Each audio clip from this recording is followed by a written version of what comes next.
Okay, so I know you have some great memories of your brother Leo, Mom, during your childhood, of your adventures, your mischief, your fun that you shared together. And you've told some of these experiences to me from time to time. And now, in remembrance and a celebration of your brother's life, you'd like to share them with Leo's friends and family here watching today on Facebook. So, the first thing that I remember you telling me about was your adventure with the car when you were 5 years old and Uncle Leo was 3 years old. When you went down a hill, can you tell us a little bit about that? Oh, yes. Well, the house we lived in was up on a hill, and underneath was the garage.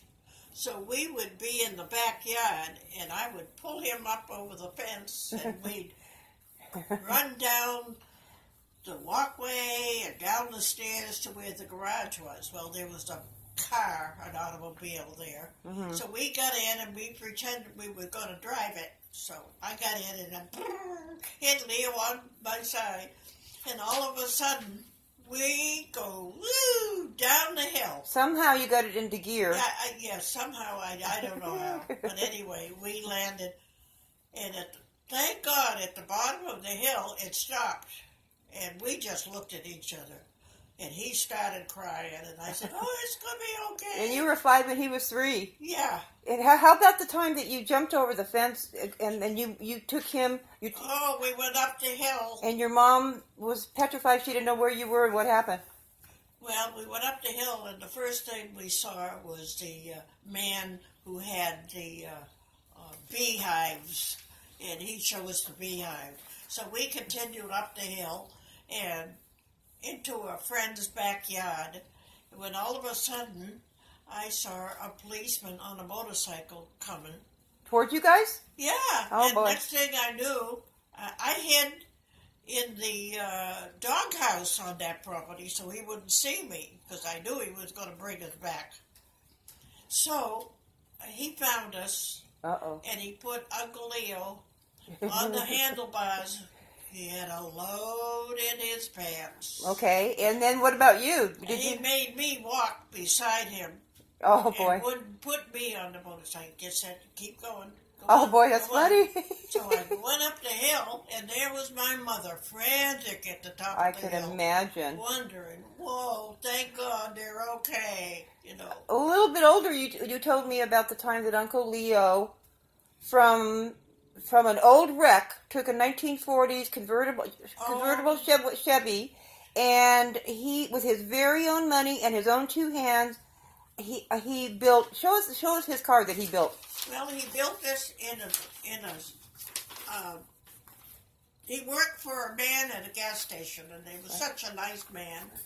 And he said, "Leo, if you want that old wreck, you can have it. So fix it up, and it's yours." And it turned out to be cherry, just like that, right? Oh my God! The first time I drove in it, we went up that street and around the corner on 2 wheels on one side. He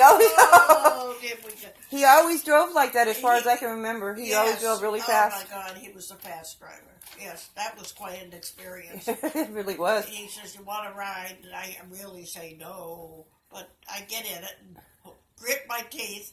Yeah, I bet. Zoom up the street, round that corner. Yeah. Oh, and boy. Well, he was a good driver, though. Driving that car. Well, his fast driving turned him into a pilot. So, Anyway, and then you were telling me also about how your mom would make you were like the built-in babysitter for Uncle Leo. And every single place you went, you had to take, when you left the house, you had to take Uncle Leo with you. Her famous words, "Take Leo." Yeah. And so I'd have him by the hair, and I'd say, "Come on, let's go." We'd go to the park. I'd go to the movie theater, and I'd say, "Sit there and don't move." And I'd take him everywhere I went, he went. Exactly. Well, that's the way a built-in babysitter goes. Yep.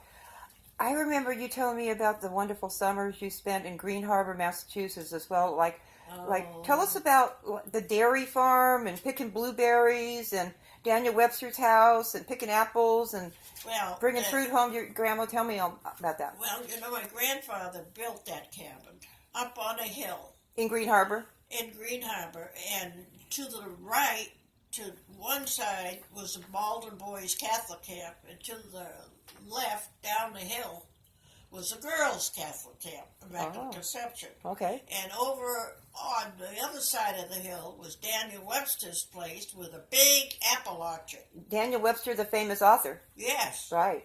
So we would play with their ancestors all around. Mm-hmm. Well, anyway, at the boys' camp, they had a canteen and a big, tall lookout tower. And under the canteen, they would open it up. We could go buy candy or whatever. Ah. And one of the people that came to visit that camp was Babe Ruth, the famous baseball You got to player. meet him, you told me. I remember that. He taught you how to play. He taught me how to play tennis, and he taught Leo how to hit a baseball. That He was is the nicest man. He and his wife never had any children. He's just recently been known to really care for children. He did a lot for children. Always did. Yeah, so he was at that boys' camp Yeah. on his own. And on the other side of the hill was the Immaculate Conception Girls Camp. Mm-hmm. And I'd go down and play with them, but the nuns would catch on and shoo me back up the hill where I belong. Oh, where you would pick a slice of fruit and bring it back to your grandma, right? No, that was when we went to visit Daniel Webster's. Oh, okay. He had an orchard Right. of apples, and my grandmother was quite a baker, so we bring back the apples. Where'd you get the blueberries? Oh, behind our house was a blueberry. Oh, and so you'd pick Right, the blueberries yeah, there yeah. for her. So she would make blueberry muffins and apple pies. Yeah. This is what Leo and I would bring back. Mm. Well, This is on a dirt road, this cabin. Mhm. And down the other end of that road was our friend, Sonny Puffer. Oh. Sonny Puffer's father was a candy importer. He would sell candy to stores and stuff.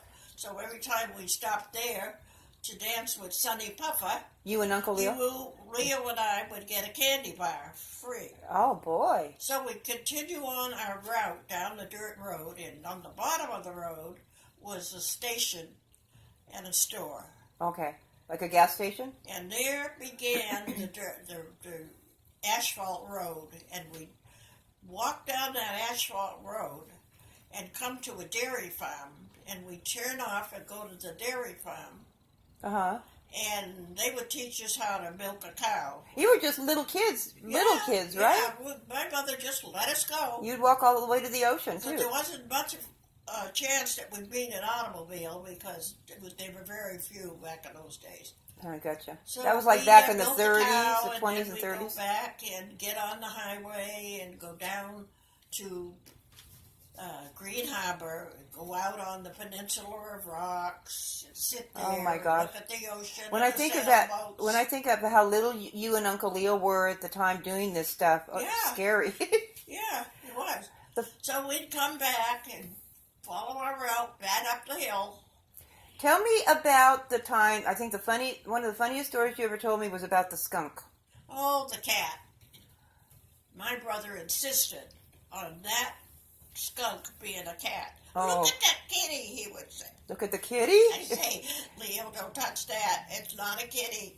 Yes, it is. It's a kitty. I said, no, don't touch it, Leo. It's a skunk. So he didn't listen to me, and he touched that kitty, and he got sprayed Oh, from head no. to toe, Oh gosh. and ran back. We just passed our house, and he ran back to his mother, and my mother said, oh, my God, what am I going to do with you? So she smothered him with mud from his head to his toe. You got to do something. And she didn't have anything else, so Yeah. he had a mud bath. Oh boy. And then she would hose him down. And he smelled like a skunk for at least 2 or 3 days. I can imagine. Especially. Oh, that's so good. He didn't have any fondness for cats. Oh boy, I guess not. So you and Uncle Leo also went to Catholic parochial school pretty much all your life. But the nuns, for whatever reasons, the nuns mistreated you. And so Well, you know, they mistreated me because my Aunt Mary was the Mother Superior, and she probably told him to be strict with Leo and I. Spare the rod. But I was in the first grade, and I was left-handed, and they would not let me use Yeah. my left hand to write.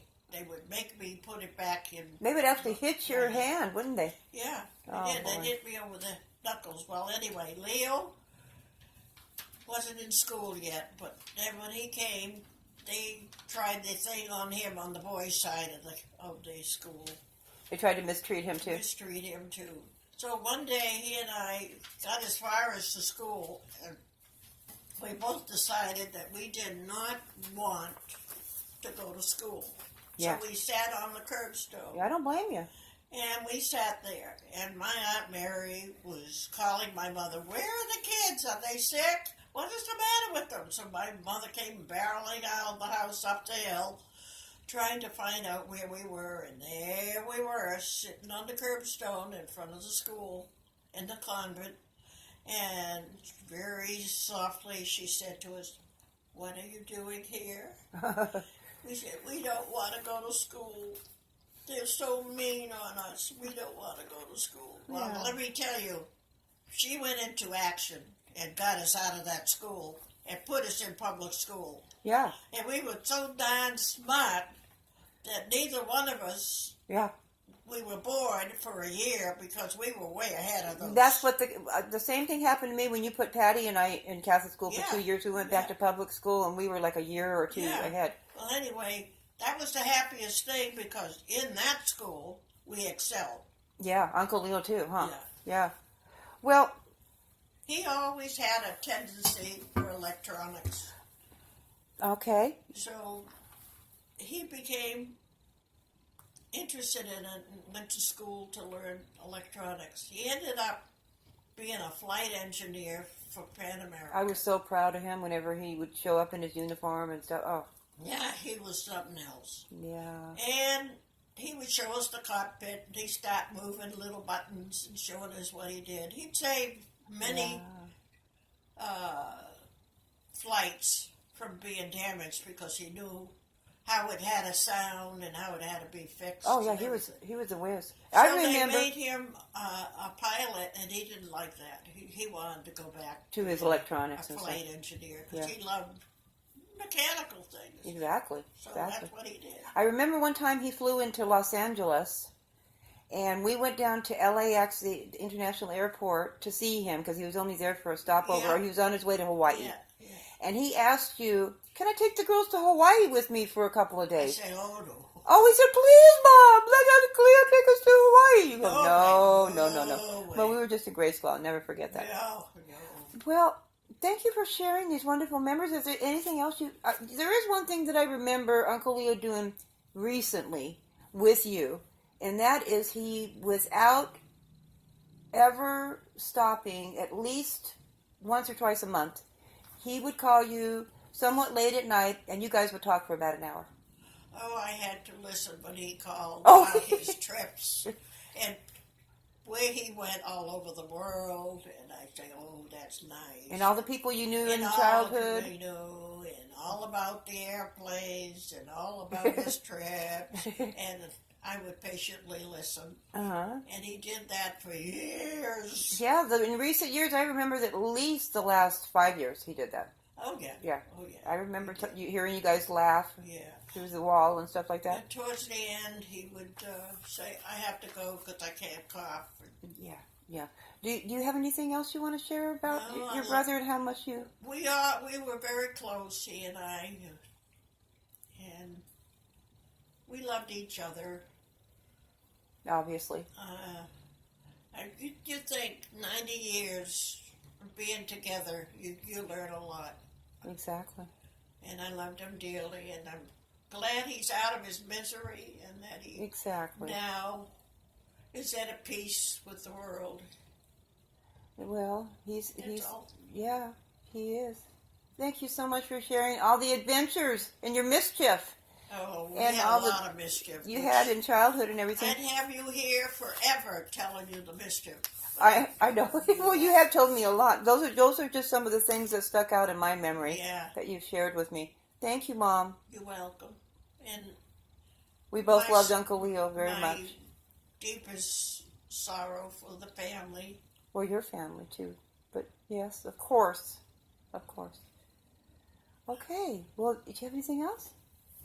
Thank you, Mom. How did I do?